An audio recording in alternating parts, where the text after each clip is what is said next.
Well, I, for one, am grateful, Mrs. Bush, that they are finally bringing civilization to this savage land. I could not agree with you more, my dear. My daddy settled this land, and I know he'll be looking down on us, pleased at how we help the natives. Yes, they've lost their land, but they've gained access to heaven.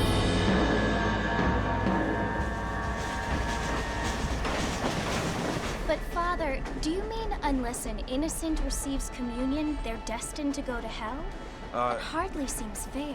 What I mean to say, Jenny, is that there is a great deal of difference between an innocent and a savage. I never thought of it that way. Yes, they lived like animals, but they're happier now.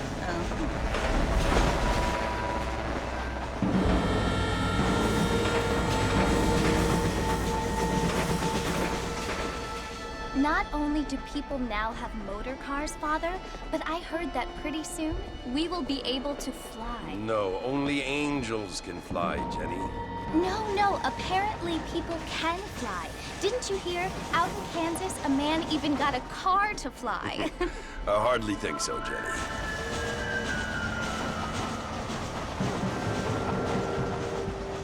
Apparently, Mr. Johns wants to run for governor, which is why he's so concerned with cleaning up the state. Nate Johns. Yes. His family is nothing but hillbilly trash that came here after the war. I don't want to be judgmental, but this state should not be ruled by such a disgusting family. A family without class. Apparently. The Johns family have made a lot of money, and he has a lot of friends in politics. Mrs. Bush, money isn't everything. There are many things that money cannot buy. It seems that money can buy voters, though.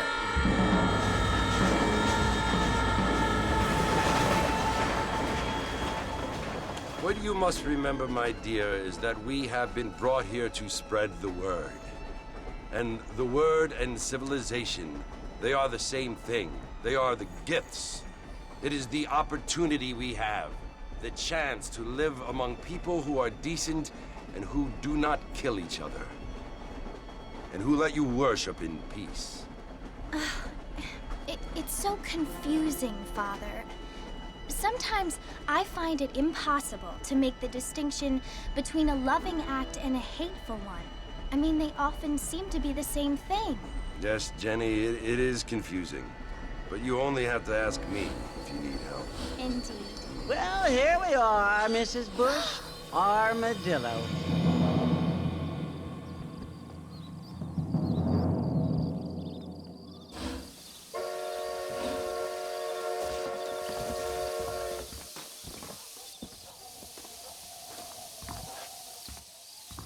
Want to drink some whiskey later? As long as I don't die, I'll keep this job and find some time. Yeah, keep your jawing. Those hand-to-hand boys are on the dodge again. Hi there. I don't feel too good. Cletus lost another couple heads of cattle down in the Jorge's Gap. I told him I wasn't buying any land until I found it.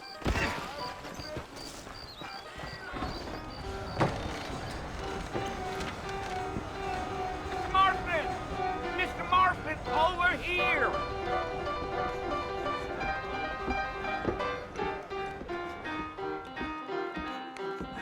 You must be John Marston. Sometimes. I'm Jake. Your friends from Blackwater hired me to guide you. They ain't my friends, but pleased to meet you, Jake. I got the horses saddled up and ready out front.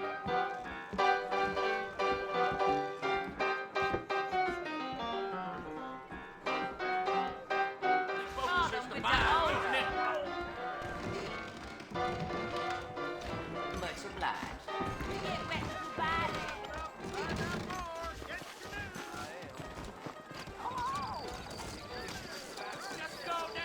Well, here, let's mount up and hit the trail.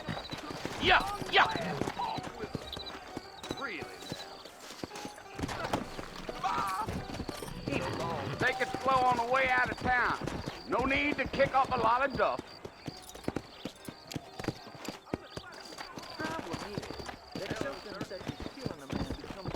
Whoa there.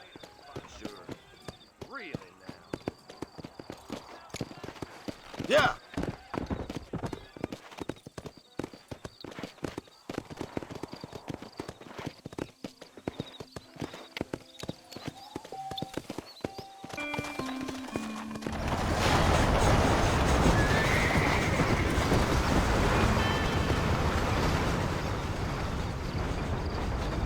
So it's Fort Mercy you want to visit? That's right. Ain't taking nobody up to the fort in a long time.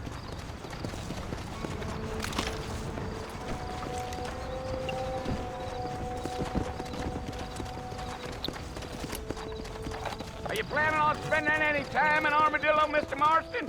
I doubt it. I ain't... Well, don't stay very long. Well, if you're fixing for some female company, you can do a lot worse than armadillo. Fine as cream gravy they are. Not like these rams on the fan. Those girls ain't even fit for a drinking man to hold up with. I'm a married man, I'm afraid.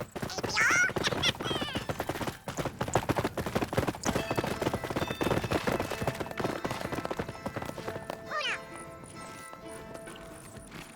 Oh,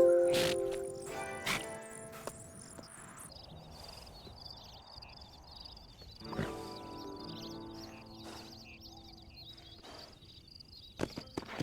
Let's go.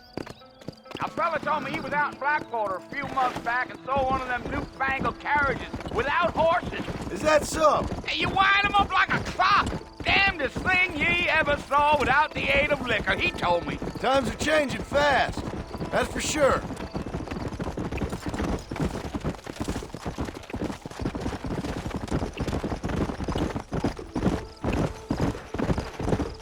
So who's this friend you're looking for? Nobody you need to concern yourself with. Never you mind all my questions, Mr. Marston. I just reckon you might be barking at a knot heading for the fort. We'll see when we get there. Well, I sure as hell ain't sticking around. Fort Mercer ain't no place for an old man like me to be a dawdling around.